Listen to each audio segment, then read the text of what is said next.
हितोपदेश अध्याय 11 अयथार्थ नीति सदाप्रभुंकर घृणा विषय। मात्र यथार्थ बटकरा ताहांकर तुष्टिकर। अहंकार आसिले लज्जा आसे, मात्र नम्रशील लोकठारे ज्ञान थाए। सरलाचारी मानक सरलता सेमानकु पथ देखाइब, मात्र विश्वासघातक मानक कुटिलाचरण सेमानकु नाश करिब। क्रोधर दिनरे धन निष्फल, मात्र धार्मिकता मृत्युरु रक्षा करई। साधुर धार्मिकता ताहार पथ निर्देश करिब, मात्र दुष्ट आपणा दुष्टतारे निपातित हेब। सरल लोकंकर धार्मिकता सेमानकु उद्धार करे, मात्र विश्वासघातक माने आपणा आपणा कु अभिलाषरे धरा पड़िबे। दुष्ट मले ताहार भरोसा नष्ट हुए ओ अधार्मिक मानंकर आशा विनष्ट हुए। धार्मिक दुखरु उद्धार पाए, पुणी दुष्ट ताहा बदले तहिकी आसई। धर्महीन लोक आपणा मुखरे प्रतिवासी की नाश करे, मात्र धार्मिक ज्ञानरे उद्धार प्राप्त हुए। धार्मिकर मंगल हेले नगर आनंद करे, पुणी दुष्टर विनाश हेले जयध्वनि हुए। सरल लोकर आशीर्वाद रे नगर उन्नत हुए, मात्र दुष्ट लोकर मुखरे ताहा निपात हुए। जे आपणा प्रतिवासी की तुच्छ करे से निर्बोध, मात्र बुद्धिमान तुनी होई रहे। जे खचुआ होई बुले से गुप्त कथा प्रकाश करे, मात्र जहार विश्वस्त मन से कथा ढांके। सुमंत्रणार अभाव रे लोकमाने पतित हुअंती, पुणी मंत्री मानक बाहुल्य रे रक्षा हुई। अजणा लोक पाई जे लगा हुए से अवश्य क्लेश पाए, मात्र लगा हेबाकु जे घृणा करे से निरापदरे थाए। अनुग्रह जनिका स्त्री गौरव धरी रखे, पुणी उपद्रवी लोके संपत्ति धरी रखंती। दयालु लोक आपणा प्राणर हित करे, मात्र जे निर्दय से आपणा देह को दुख दिए। दुष्ट लोक मिथ्या उपार्जन करे, मात्र जे धर्म बीज बुणे ताहार निश्चित पुरस्कार अछि। जेउ लोक धार्मिकतारे अटल थाए से जीवन पाइब, पुणी कुकर्मर पछे जे धाए से आपणा मृत्यु घटाए। कुटिलमना लोके सदाप्रभुंकर घृणा पात्र, मात्र सरलाचारी माने ताहांकर तुष्टिकर। मंद लोक हाथ धराधरी हेले हें अदंडित नहिब, मात्र धार्मिकर वंश रक्षा प्राप्त हेबे। घुषुरीर थमुणी रे जेपरि सुवर्ण नथ, सेपरि सुविचार त्यागिनी रूपवती स्त्री। धार्मिक मानक बांछार फल केवल मंगल, मात्र दुष्ट मानक भरसार फल क्रोध। केही केही वितरण करी आहुरी बढ़ंती, पुणी केही केही उचित व्यय अस्वीकार कले हें तहिरु केवल अभाव जन्मे। दानशील प्राणी परितृप्त हेब, आहुरी जलसेचनकारी आपे मध्य जलरे सेचित हेब। शस्य जे अटक करी रखे ताहाकु लोकमाने अभिशाप देबे, मात्र जो व्यक्ति ताहा विक्रय करे ताहार मस्तकरे आशीर्वाद वर्ते।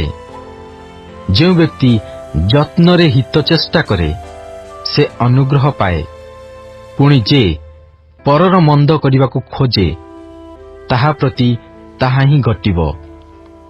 आपणा धनरे जे निर्भर रखे से पतित हेब, मात्र धार्मिक लोक सतेज पत्र परी प्रफुल्ल हेब। आपणा परिवार को जे दुख दिए से वायु रूप अधिकार पाए, पुणी अज्ञान विज्ञ व्यक्तिर दास हेब। धार्मिकर फल जीवनदायक वृक्ष अटे, पुणी जे ज्ञानवान से अन्य मानकर आत्मा लाभ करे।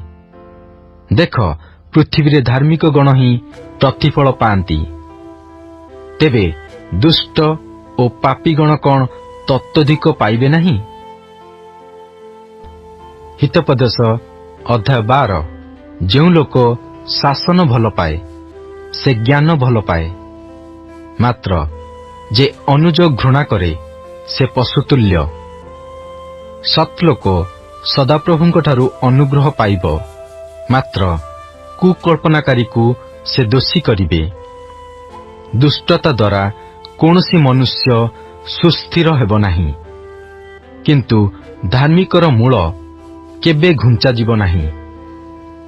ଗୁଣବତୀ ସ୍ତ୍ରୀ ଆପଣା ସ୍ୱାମୀର ମୁକୁଟ ସ୍ୱରୂପ, ମାତ୍ର ଲଜ୍ଜାଦାୟିନୀ ସ୍ତ୍ରୀ ତାହାର ହାଡ଼ ସବୁର କ୍ଷୟ ସ୍ୱରୂପ।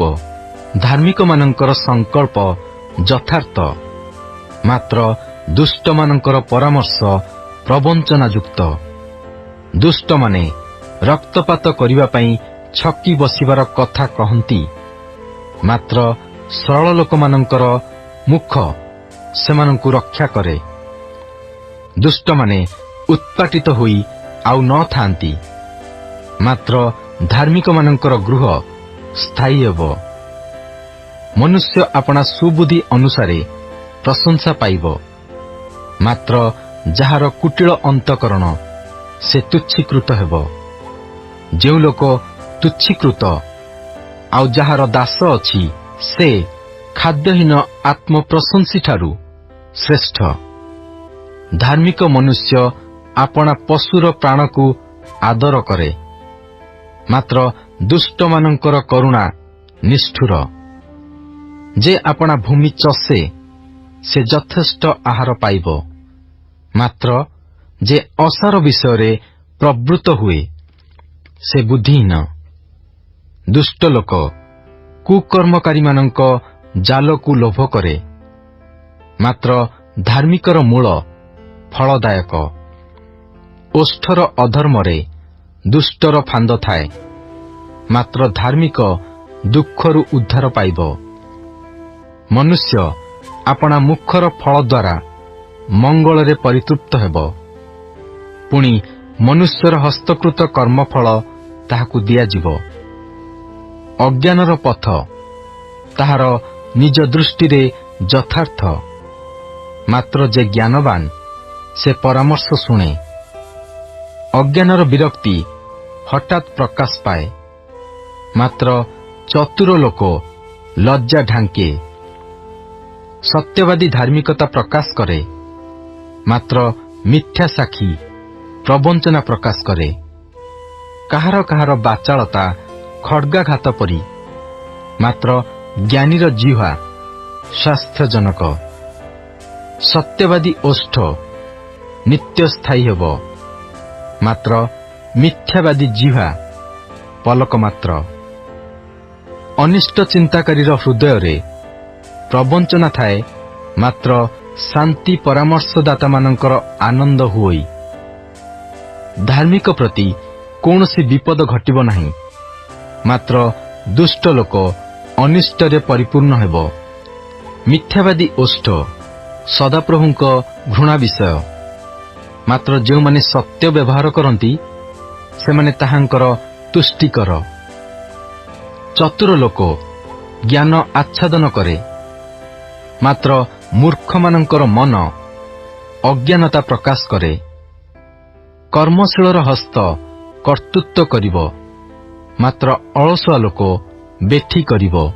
ମନୁଷ୍ୟର ମନୋବ୍ୟଥା ମନକୁ ନତ କରେ, ମାତ୍ର ମଙ୍ଗଳର ବାକ୍ୟ ତାହାର ହରଷ ଜନ୍ମାଏ। ଧାର୍ମିକ ଲୋକ ଆପଣା ପ୍ରତିବାସୀର ପଥ ପ୍ରଦର୍ଶକ, ମାତ୍ର ଦୁଷ୍ଟମାନଙ୍କ ପଥ ସେମାନଙ୍କୁ ଭୁଲାଏ। ଅଳସୁଆ ମୃଗୟାରେ ଧରିଲା ପଶୁକୁ ପାକ କରେ ନାହିଁ, ମାତ୍ର ମନୁଷ୍ୟମାନଙ୍କର ବହୁମୂଲ୍ୟ ସମ୍ପତ୍ତି ପରିଶ୍ରମୀର ପକ୍ଷରେ। ଧାର୍ମିକତା ରୂପ ପଥରେ ଜୀବନ ଥାଏ, ପୁଣି ତହିଁର ଗମନ ମାର୍ଗରେ ମୃତ୍ୟୁ ନ ଥାଏ। ହିତୋପଦେଶ ଅଧ୍ୟାୟ 13। ଜ୍ଞାନବାନ ପୁତ୍ର ଆପଣା ପିତାର ଉପଦେଶ ଶୁଣଇ, ମାତ୍ର ନିନ୍ଦକ ଅନୁଯୋଗ ଶୁଣେ ନାହିଁ। ମନୁଷ୍ୟ ଆପଣା ମୁଖର ଫଳ ଦ୍ୱାରା ମଙ୍ଗଳ ଭୋଗ କରଇ, ମାତ୍ର ବିଶ୍ୱାସଘାତକର ପ୍ରାଣ ଦୌରାତ୍ମ୍ୟ ଭୋଗ କରଇ। ଯେଉଁ ଲୋକ ଆପଣା ମୁଖରେ ପ୍ରହରୀ ରଖେ ସେ ଆପଣା ପ୍ରାଣ ରକ୍ଷା କରେ, ମାତ୍ର ଯେ କେହି ଆପଣା ଓଷ୍ଠାଧର ବଡ଼ କରି ଫିଟାଏ ତାହାର ବିନାଶ ହେବ। ଅଳସୁଆ ମନରେ ବାଞ୍ଛା କଲେ ହେଁ କିଛି ପାଏ ନାହିଁ, ମାତ୍ର କର୍ମଶୀଳ ପ୍ରାଣ ହୃଷ୍ଟପୁଷ୍ଟ ହେବ। ଧାର୍ମିକ ଲୋକ ମିଥ୍ୟାକୁ ଘୃଣା କରେ, ମାତ୍ର ଦୁଷ୍ଟ ଲୋକ ଦୁର୍ଗନ୍ଧ ସ୍ୱରୂପ ଆଉ ସେ ଲଜ୍ଜା ଭୋଗ କରେ। ଧାର୍ମିକତା ସରଳ ପଥଗାମୀକି ରକ୍ଷା କରେ, ମାତ୍ର ଦୁଷ୍ଟତା ପାପୀକି ଓଲଟାଇ ପକାଏ। କେହି ଆପଣାକୁ ଧନୀ ଦେଖାଏ, କିନ୍ତୁ ତାହାର କିଛି ହିଁ ନାହିଁ। କେହି ବା ଆପଣାକୁ ଦରିଦ୍ର ଦେଖାଏ, କିନ୍ତୁ ତାହାର ମହାଧନ ଅଛି।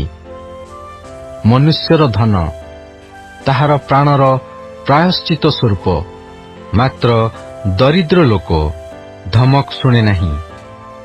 ଧାର୍ମିକର ଦୀପ୍ତି ଆନନ୍ଦ କରେ, ମାତ୍ର ଦୁଷ୍ଟମାନଙ୍କର ପ୍ରଦୀପ ନିଭାଯିବ। ଅହଙ୍କାରରୁ କେବଳ କଳି ଉତ୍ପନ୍ନ ହୁଏ, ମାତ୍ର ସୁପରାମର୍ଶ ଗ୍ରାହକଠାରେ ଜ୍ଞାନ ଅଛି। ମିଥ୍ୟାରେ ପ୍ରାପ୍ତ ଧନ କ୍ଷୟ ପାଇବ, ମାତ୍ର ହସ୍ତରେ ଅର୍ଜିତ ଧନ ବଢ଼ିଯିବ। ଆଶା ସିଦ୍ଧିର ବିଳମ୍ବ ମନର ପୀଡ଼ାଜନକ, ମାତ୍ର ବାଞ୍ଛାର ସିଦ୍ଧି ଜୀବନ ବୃକ୍ଷ ସ୍ୱରୂପ। ଯେଉଁ ଲୋକ ପରମେଶ୍ୱରଙ୍କ ବାକ୍ୟ ତୁଚ୍ଛ କରେ ସେ ଆପଣା ଉପରକୁ ବିନାଶ ଆଣେ, ମାତ୍ର ଯେ ଆଜ୍ଞାକୁ ଭୟ କରେ ସେ ପୁରସ୍କାର ପ୍ରାପ୍ତ ହେବ।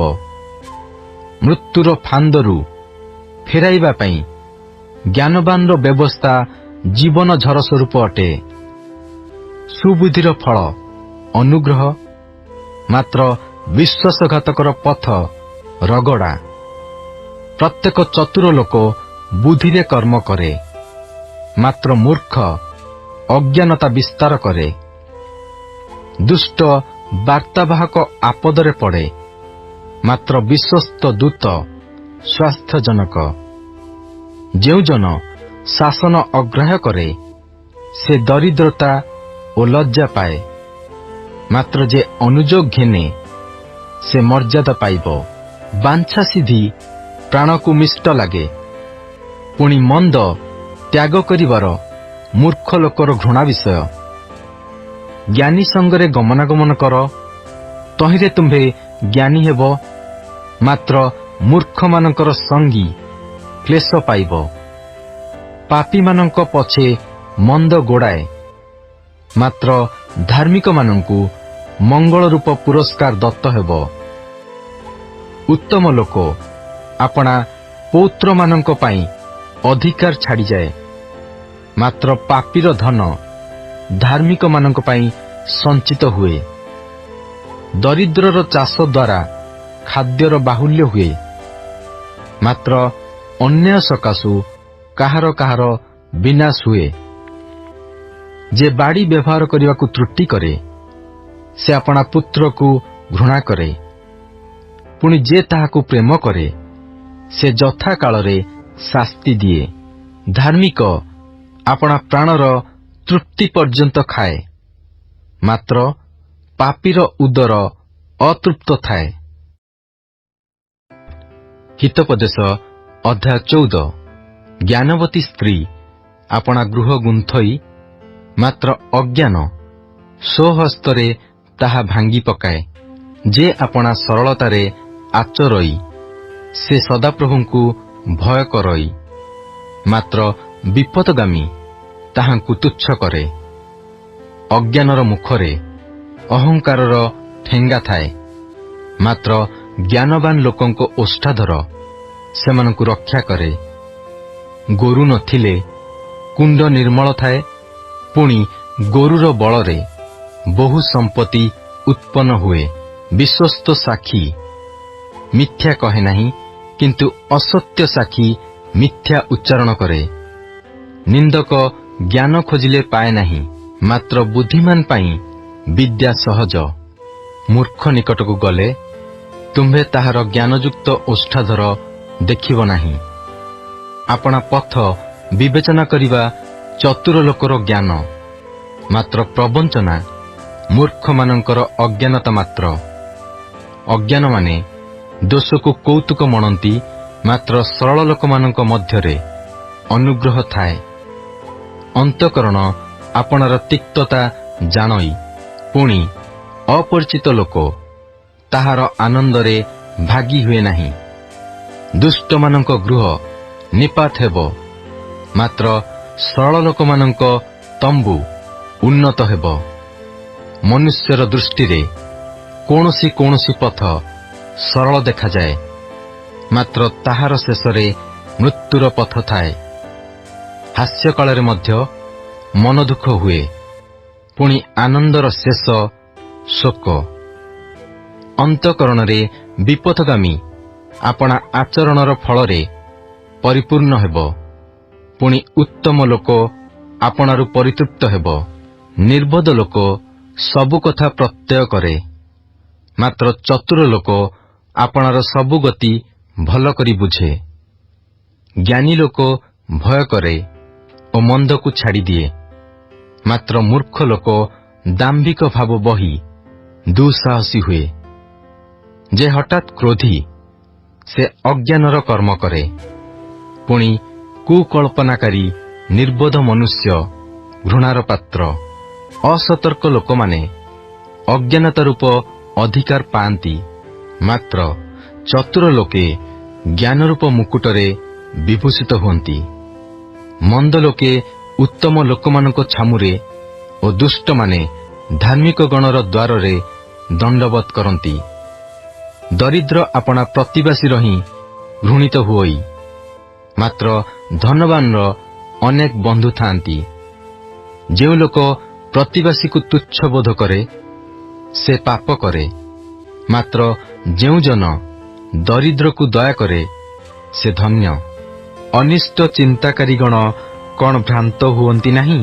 ମାତ୍ର ମଙ୍ଗଳ ଚିନ୍ତାକାରୀଗଣ ପ୍ରତି ଦୟା ଓ ସତ୍ୟତା ବର୍ତ୍ତଇ ସବୁ ପ୍ରକାର ପରିଶ୍ରମରେ ଫଳ ଅଛି। ପୁଣି ଓଷ୍ଠାଧରର କଥା ମାତ୍ର କେବଳ ଦରିଦ୍ରତାରେ ପ୍ରବର୍ତ୍ତାଏ। ଜ୍ଞାନୀମାନଙ୍କ ମୁକୁଟ ସେମାନଙ୍କର ଧନ, ପୁଣି ମୂର୍ଖମାନଙ୍କର ଅଜ୍ଞାନତା କେବଳ ଅଜ୍ଞାନତା। ସତ୍ୟ ସାକ୍ଷୀ ପର ପ୍ରାଣ ରକ୍ଷା କରେ, ମାତ୍ର ମିଥ୍ୟାବାଦୀ ପ୍ରବଞ୍ଚନାଜନକ। ସଦାପ୍ରଭୁ ବିଷୟକ ଭୟ ଦୃଢ଼ ବିଶ୍ୱାସ ଭୂମି, ଆଉ ତାହାଙ୍କ ସନ୍ତାନମାନେ ଆଶ୍ରୟ ସ୍ଥାନ ପାଇବେ। ମୃତ୍ୟୁର ଫାନ୍ଦରୁ ଫେରାଇବା ପାଇଁ ସଦାପ୍ରଭୁ ବିଷୟକ ଭୟ ଜୀବନର ଝର ସ୍ୱରୂପ। ପ୍ରଜା ବାହୁଲ୍ୟରେ ରାଜାର ସମ୍ଭ୍ରମ, ପୁଣି ପ୍ରଜା ଅଭାବରେ ଭୂପତିର ବିନାଶ। ଯେ କ୍ରୋଧ କରିବାରେ ଧୀର ସେ ବଡ଼ ବୁଦ୍ଧିମାନ, ପୁଣି ହଠାତ୍ କ୍ରୋଧୀ ଅଜ୍ଞାନତା ରୂପ ଧ୍ୱଜା ଟେକେ। ଶାନ୍ତ ଅନ୍ତଃକରଣ ଦେହର ଜୀବନ ସ୍ୱରୂପ, ପୁଣି ଈର୍ଷା ହାଡ଼ର କ୍ଷୟ ସ୍ୱରୂପ। ଯେଉଁ ଲୋକ ଦିନହୀନ ପ୍ରତି ଉପଦ୍ରବ କରେ ସେ ତାହାର ସୃଷ୍ଟିକର୍ତ୍ତାଙ୍କୁ ନିନ୍ଦା କରେ, ପୁଣି ଯେ ଦରିଦ୍ରକୁ ଦୟା କରେ ସେ ତାହାକୁ ଆଦର କରେ। ଦୁଷ୍ଟ ଲୋକ ଆପଣା ମନ୍ଦ କର୍ମରେ ତଡ଼ି ଦିଆଯାଏ, ମାତ୍ର ମରଣ କାଳରେ ଧାର୍ମିକର ଆଶ୍ରୟ ଥାଏ। ଜ୍ଞାନ ବୁଦ୍ଧିମାନର ହୃଦୟରେ ଥାଏ, ପୁଣି ମୂର୍ଖର ଆନ୍ତରିକ ଭାବ ଜଣାଯିବ। ଧାର୍ମିକତା ରାଜ୍ୟର ଉନ୍ନତି ଜନ୍ମାଏ, ମାତ୍ର ପାପ ନରଗଣର ଅପମାନ। ବୁଦ୍ଧିମାନ ଦାସ ରାଜାଙ୍କର ଅନୁଗ୍ରହ ପାତ୍ର, ପୁଣି ଯେ ଲଜ୍ଜା ଜନ୍ମାଏ ତାହା ପ୍ରତି ସେ କ୍ରୋଧ କରନ୍ତି। ହିତୋପଦେଶ ଅଧ୍ୟାୟ 15। କୋମଳ ଉତ୍ତର କ୍ରୋଧକୁ ଦମନ କରେ, ମାତ୍ର କଟୁବାକ୍ୟ କୋପ ଜନ୍ମାଏ। ଜ୍ଞାନୀମାନଙ୍କ ଜିହ୍ୱା ପ୍ରକୃତ ରୂପେ ଜ୍ଞାନ ବ୍ୟକ୍ତ କରେ, ମାତ୍ର ମୂର୍ଖମାନଙ୍କର ମୁଖ ଅଜ୍ଞାନତା ଉଦ୍ଗାର କରେ।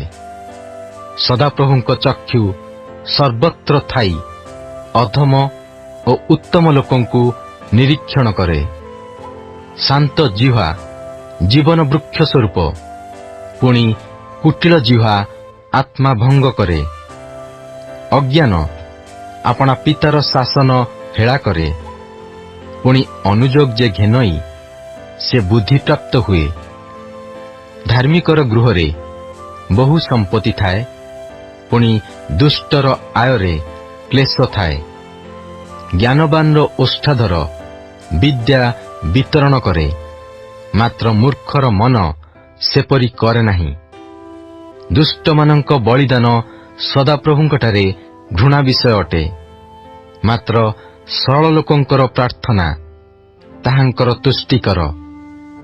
ଦୁଷ୍ଟର ଗତି ସଦାପ୍ରଭୁଙ୍କର ଘୃଣା ବିଷୟ, ମାତ୍ର ଧାର୍ମିକତାର ଅନୁଗାମୀ କି ସେ ପ୍ରେମ କରନ୍ତି। ବିପଥଗାମୀ ପ୍ରତି ଦୁଃଖଦାୟକ ଶାସ୍ତି ଘଟେ, ପୁଣି ଯେଉଁ ଲୋକ ଅନୁଯୋଗ ଘୃଣା କରେ ସେ ମରିବ। ପାତାଳ ଓ ବିନାଶ ସ୍ଥାନ ସଦାପ୍ରଭୁଙ୍କ ଅଗ୍ରବର୍ତ୍ତୀ ଥାଏ। ତେବେ ମନୁଷ୍ୟ ସନ୍ତାନଗଣର ଅନ୍ତଃକରଣ କି ତତୋଧିକ ନୁହେଁ? ନିନ୍ଦକ ଅନୁଯୋଗ ପାଇବାକୁ ଭଲ ପାଏ ନାହିଁ, ସେ ଜ୍ଞାନୀର ନିକଟକୁ ଯାଏ ନାହିଁ। ଆନନ୍ଦିତ ମନ ମୁଖକୁ ପ୍ରଫୁଲ୍ଲ କରେ, ପୁଣି ମନର ଶୋକରେ ଆତ୍ମା ଭଗ୍ନ ହୁଏ। ବୁଦ୍ଧିମାନର ମନ ଜ୍ଞାନ ଖୋଜେ, ମାତ୍ର ମୂର୍ଖମାନଙ୍କ ମୁଖ ଅଜ୍ଞାନତା ଆହାର କରେ। ଦୁଃଖୀ ଲୋକର ସବୁଦିନ ଅମଙ୍ଗଳ, ମାତ୍ର ଯେ ହୃଷ୍ଟଚିତ ତାହାର ନିତ୍ୟ ଭୋଜ। ଅଶାନ୍ତିଯୁକ୍ତ ବହୁ ସମ୍ପତ୍ତି ଅପେକ୍ଷା ସଦାପ୍ରଭୁଙ୍କ ଭୟଯୁକ୍ତ ଅଳ୍ପତା ଭଲ। ହିଂସା ସହିତ ହୃଷ୍ଟପୁଷ୍ଟ ଗୋମାଂସ ଭୋଜଠୁ ପ୍ରେମ ଥିବା ସ୍ଥାନରେ ସାକାନ୍ନ ଭଲ। କ୍ରୋଧୀ ଲୋକ କଳି ଜନ୍ମାଏ, ପୁଣି କୋପ କରିବାକୁ ଧୀର ଲୋକ ବିବାଦ କ୍ଷାନ୍ତ କରେ। ଅଳସର ବାଟ କଣ୍ଟା ବାଡ଼ ପରି, ମାତ୍ର ଶଳାଚାରୀର ପଥ ରାଜଦଣ୍ଡ ତୁଲ୍ୟ କରାଯାଏ। ଜ୍ଞାନୀପୁତ୍ର ପିତାର ଆହ୍ଲାଦ ଜନ୍ମାଏ, ମାତ୍ର ମୂର୍ଖ ପୁତ୍ର ଆପଣା ମାତାକୁ ତୁଚ୍ଛ କରେ। ନିର୍ବୋଧ ପ୍ରତି ଅଜ୍ଞାନତା ଆନନ୍ଦଜନକ, ମାତ୍ର ବୁଦ୍ଧିମାନ ଲୋକ ଆପଣା ଗତି ସରଳ କରେ। ମନ୍ତ୍ରଣା ଅଭାବରେ ସଂକଳ୍ପ ବିଫଳ ହୁଏ, ମାତ୍ର ବହୁତ ମନ୍ତ୍ରୀ ଦ୍ୱାରା ତାହା ସ୍ଥିରୀକୃତ ହୁଏ। ଆପଣା ମୁଖର ଉତ୍ତରରେ ମନୁଷ୍ୟର ଆନନ୍ଦ ହୁଏ, ପୁଣି ଯଥାକାଳର କଥା କିପରି ଉତ୍ତମ। ନିଶ୍ଚସ୍ଥିତ ପାତାଳକୁ ତ୍ୟାଗ କରିବା ପାଇଁ ବୁଦ୍ଧିମାନ ଲୋକ ନିମନ୍ତେ ଜୀବନର ପଥ ଊର୍ଦ୍ଧ୍ୱଗାମୀ। ଗର୍ବୀ ଲୋକର ଗୃହ ସଦାପ୍ରଭୁ ଉପାଡ଼ି ପକାଇବେ, ମାତ୍ର ବିଧବାର ସୀମା ସେ ସ୍ଥିର କରିବେ। କୁସଂକଳ୍ପ ସଦାପ୍ରଭୁଙ୍କ ନିକଟରେ ଘୃଣାର ବିଷୟ, ମାତ୍ର ମନୋହର କଥା ସୂଚି। ଲୋଭୀ ଆପଣା ପରିଜନକୁ ଦୁଃଖ ଦିଏ, ମାତ୍ର ଯେଉଁ ଲୋକ ଲାଞ୍ଚ ଘୃଣା କରେ ସେ ବଞ୍ଚିବ। ଧାର୍ମିକର ମନ ବିବେଚନା କରି ଉତ୍ତର ଦିଏ, ମାତ୍ର ଦୁଷ୍ଟମାନଙ୍କ ମୁଖ ମନ୍ଦ କଥା ଢାଳି ପକାଏ। ସଦାପ୍ରଭୁ ଦୁଷ୍ଟମାନଙ୍କଠାରୁ ଦୂରରେ ଥାନ୍ତି, ପୁଣି ଧାର୍ମିକମାନଙ୍କର ପ୍ରାର୍ଥନା ସେ ଶୁଣନ୍ତି। ଚକ୍ଷୁର ଦୀପ୍ତି ମନକୁ ଆନନ୍ଦିତ କରେ, ପୁଣି ଉତ୍ତମ ସମାଚାର ହାଡ଼ର ପୁଷ୍ଟି କରେ। ଯେଉଁ କର୍ଣ୍ଣ ଜୀବନଦାୟକ ଅନୁଯୋଗ ଶୁଣେ, ତାହା ଜ୍ଞାନୀମାନଙ୍କ ମଧ୍ୟରେ ବାସ କରେ। ଯେଉଁ ଲୋକ ଶାସନ ଅଗ୍ରାହ୍ୟ କରେ, ସେ ଆପଣା ପ୍ରାଣକୁ ତୁଚ୍ଛ କରେ, ମାତ୍ର ଅନୁଯୋଗ ଯେ ଶୁଣେ ସେ ବୁଦ୍ଧି ପାଏ। ସଦାପ୍ରଭୁ ବିଷୟକ ଭୟ ଜ୍ଞାନଜନକ ଉପଦେଶ, ପୁଣି ନମ୍ରତା ସମ୍ଭ୍ରମର ସମ୍ମୁଖରେ ଥାଏ।